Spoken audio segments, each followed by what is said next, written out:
2026 pode ser o ano da Bolsa Brasileira. Isso é o que diz relatórios de agora de novembro de analistas renomados do mercado brasileiro. Se você quiser ver essa análise completa, você pode baixar o relatório no link da descrição desse vídeo. E o que eu vou compartilhar com vocês aqui hoje são 4 ações para você multiplicar o seu capital no ano de 2026. Tudo extraído desses relatórios de analistas carimbados de mercado. Antes de mais nada, um aviso importante. O investimento em ações, ele envolve riscos. Nada garante o retorno que você vai ter. E retorno passado não é garantia de retorno futuro. Então, antes de entrar no detalhe de quais são essas ações, vamos primeiro fazer uma abordagem sobre como é que está o cenário. Vamos começar pelo cenário macroeconômico internacional. Especificamente, vamos falar aqui dos Estados Unidos. Então, a gente está passando por um ambiente de juros que eles estão altos, porém já num ciclo de queda que vem acontecendo nos últimos meses. Isso vem sustentando uma alta dos índices norte-americanos, principalmente o índice de tecnologia, que está sendo embasado também por bons resultados que as empresas estão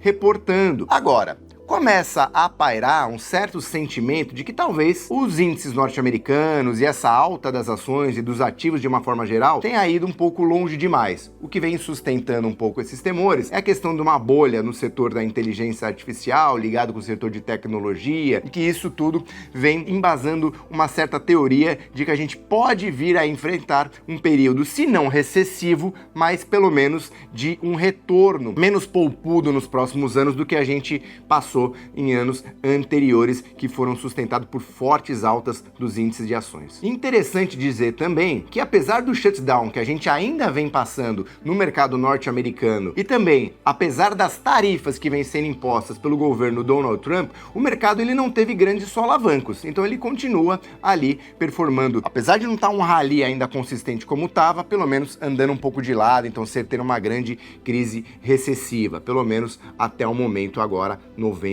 de 2025. Agora, o que é importante de observar, que é o que a gente tem de diagnóstico, que apesar da economia norte-americana continuar apresentando bons números, com esses temores de que ela pode ter ido já longe demais e que ela pode não ter bons retornos nos próximos anos, os investidores eles começam a avaliar outros mercados em potencial. E dentre todos os mercados que a gente tem, os mercados são divididos em categorias. Vamos pegar a caixinha dos mercados emergentes. Dentro dessa caixinha dos emergentes, você pode ter países como México, África do Sul, Coreia do Sul, a própria China também. E então começa-se a dizer que os mercados emergentes eles podem estar sendo operados ainda a preços descontados, principalmente quando a gente compara com o mercado norte-americano, e você já começa a ter uma rotatividade de ativos, ou seja, aqueles investidores, principalmente os institucionais, que são aqueles gestores que controlam grandes quantias em dinheiro, eles começam a olhar outras alternativas de investimento. O Brasil também está inserido dentro dessas caixinhas dos emergentes. Não à toa,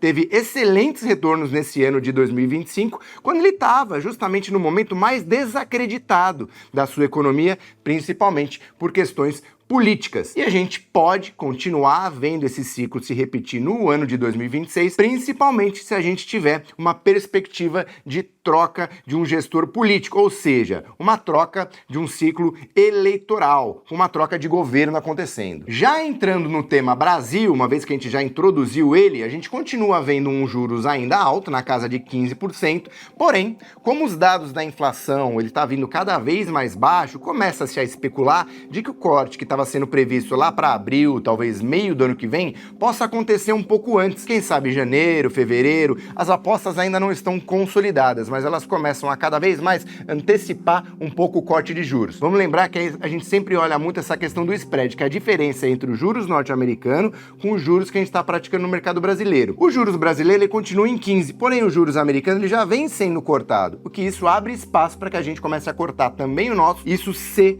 os índices de inflação começarem também a dar fundamento para a gente ter cortes já no mercado brasileiro no começo do ano. Agora, por que que isso é importante? Porque vale dizer que você sempre tem bons ciclos acontecendo no mercado de ações, ou seja, altas e rallies acontecendo, quando a gente tem uma perspectiva mais consolidada de que vão vir corte de juros, porque as empresas na sua maioria são endividadas e porque o custo de capital e o custo de oportunidade de se investir, ele começa a ficar mais baixo, dando embasamento para as ações se valorizarem, principalmente se os múltiplos do mercado brasileiro estiverem descontados, como ainda estão. Por exemplo, se a gente pega o mercado norte-americano, ele está operando hoje a 40 vezes o lucro. Esse indicador, quanto maior, mais caro, sinaliza que esse índice está, que as ações estão sendo negociadas. O mercado brasileiro ainda está sendo negociado na casa de 8, 9 vezes o lucro. Estava sendo negociado a 7, que era muito baixo. E na média, esse indicador costuma ser perto de 12, até 15. Então, ou seja, ainda tem espaço para os mercados de ações brasileiro continuar subindo e somente se aproximar a esse indicador, que é um grande indicador que diz se as ações podem estar caras ou baratas. Pelo menos um dos indicadores que costuma ser utilizado pelos investidores mundo afora. Agora, vale de novo frisar aqui que nem tudo são flores. Ambientes econômicos e políticos, e principalmente anos eleitorais, costumam ser muito conturbados. E a cada rodada de pesquisa ou a cada acontecimento que a gente possa ter no nosso mercado e no nosso país, vão com certeza mexer e podem inclusive mudar a tendência que a gente vem passando, né, de bons momentos aqui no mercado de ações. Então isso é bom a gente ter em mente, tá? A gente vai passar sim por períodos de volatilidade e muita coisa pode acontecer até que a gente tenha uma definição mais clara de se realmente a gente vai ter corte de juros, de que se realmente a gente vai ter mudança de governo. Então o investidor brasileiro ele tem que estar preparado para aguentar essa volatilidade. Agora vamos ao que interessa, vamos aos nomes que eu selecionei para mostrar nesse vídeo aqui para vocês que, dada essa conjuntura macroeconômica, podem vir a se beneficiar e continuar passando por um bom rally e entregar excelentes retornos aos investidores que tiverem posicionados nesses papéis. Então a primeira ação que eu vou falar aqui para vocês é o Itaú ITUB4. Esse é um dos principais bancos que a gente tem aqui no mercado brasileiro. A gente pode dizer que ele é o banco hoje mais eficiente em termos de retorno para os acionistas. Então ele tem um indicador ROI, que a gente chama, né, que é o Return on Equity, um dos mais altos, então acima de 20%, o que é um excelente indicador. E os demais bancos, quando a gente compara com o Banco do Brasil, Bradesco, por exemplo, não estão conseguindo retornos tão expressivos assim. Ele é um banco que ele possui uma gestão bastante eficiente também, consegue fazer mudanças de rota de forma mais rápida que os outros bancos grandes, geralmente, e isso vem trazendo excelentes resultados. Você tem um índice de inadimplência dele que vem fazendo com que ele fique cada vez mais interessante, porque esse índice vem baixando cada vez mais, parece que o pior momento já passou. Você tem no mercado esse possível corte da taxa Selic que costuma beneficiar muitos bancos, então eles costumam também se aproveitar de fluxos externos que costumam vir aqui para o Brasil, porque o Itaú ele é uma blue chip,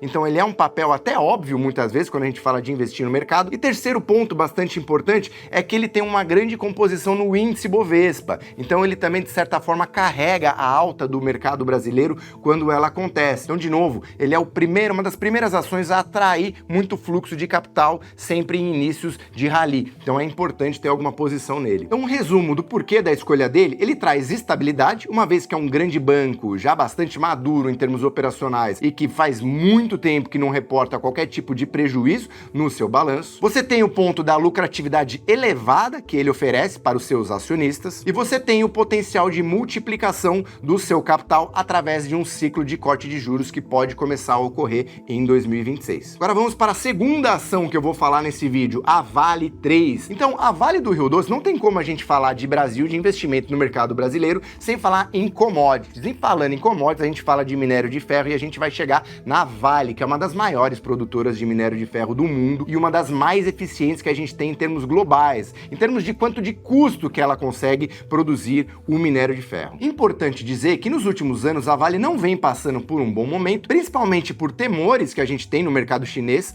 Vamos fazer um parênteses aqui e falar que a Vale ela tem uma ligação, uma correlação muito forte com o mercado chinês, que é o principal comprador da matéria-prima que ela produz, que é o minério de ferro. Então o setor imobiliário chinês é o principal comprador desse tipo de insumo. Então nos últimos anos, dado esses temores de que a economia chinesa vem não crescendo tanto, principalmente nesse segmento, tem deixado o preço do minério de ferro um pouco mais pressionado e as ações da Vale também tem acontecido isso. Agora, a gente vê um maior otimismo que pode vir, pelo menos do mercado chinês começando a esboçar alguma reação maior no setor imobiliário e também um crescimento global um pouco mais forte se a gente tiver queda dos juros norte-americano, pode impulsionar a demanda pelo material e principalmente o preço dos minérios de ferro, que se mantiver acima ou até mais desses $100 que está sendo operado atualmente, isso isso pode trazer uma boa dose de lucro para as ações da Vale. O terceiro ponto é que a Vale ela também tem uma participação forte no índice. Ela é uma das ações com maior liquidez que a gente tem no mercado brasileiro. Assim como as ações do Itaú,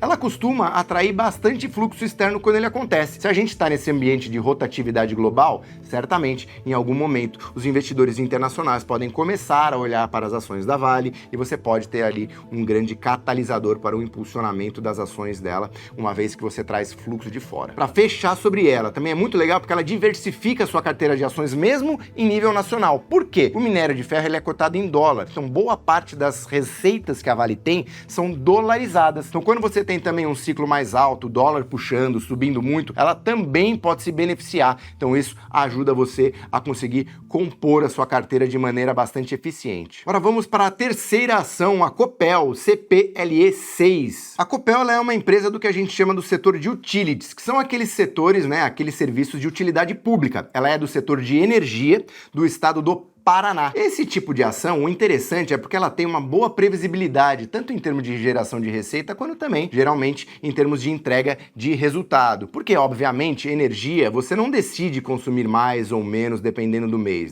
Você tem lá a energia da sua casa que vem em meses sucessivamente. Ela também, historicamente, é uma empresa que costuma pagar bons dividendos para os acionistas, então isso também ajuda você a ter uma renda passiva na carteira e você pode reinvestir esses dividendos para ter cada vez mais dividendos no futuro, e ela, assim como as outras duas que eu citei, podem se beneficiar desse ciclo de corte de juros, porque essas empresas de energia elétrica, elas costumam também ter sempre bastante dívida. Então isso vai diminuir o seu custo de capital, o que pode potencializar ainda mais a alta das ações, que já subiram perto de 50% nos últimos 12 meses. Então, para fechar o racional da Copel, ela vai adicionar estabilidade e previsibilidade na carteira, com também um potencial de ganho, dado uma possível queda de juros que a gente possa ter em 2026.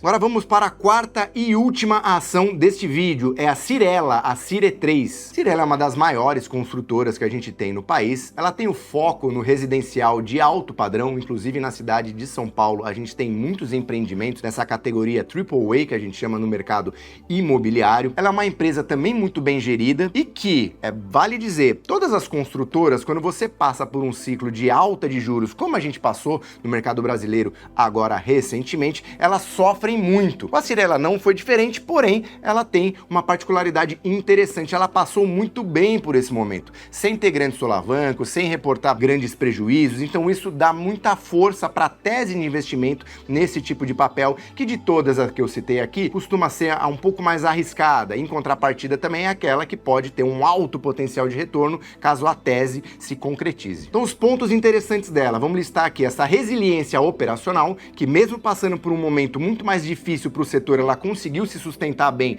e também planejar excelentes lançamentos dentro da região aqui de São Paulo. Ela é a ação que mais se beneficia em termos de potencial de retorno que pode trazer caso a gente passe por um ciclo de corte de juros, e você tem ainda uma forte demanda por imóveis no segmento do alta renda, que continuam acontecendo com juros altos. Se a gente tiver um ambiente de juros mais baixo, isso pode se potencializar ainda mais. Então agora vamos a um breve resumo sobre as 4 ações que eu falei aqui. Primeiro, o Itaú, que vai trazer estabilidade e crescimento consistente para sua carteira. O segundo, a Vale, que é a alavanca de crescimento impulsionado por commodities e eventualmente pela China. Terceiro, a Copel, trazendo previsibilidade, bons dividendos e governança melhorando cada vez mais. E por último, a Cyrela, apostando forte no crescimento do mercado imobiliário, com a principal alavanca sendo o corte de juros que a gente pode vir a ter em 2026. Essas 4 ações, elas são de setores diferentes, elas têm uma baixa correlação entre si e todas elas estão com uma boa perspectiva na relação risco-retorno, dado o preço que você observa atualmente versus o potencial de preço, ou seja, o potencial de retorno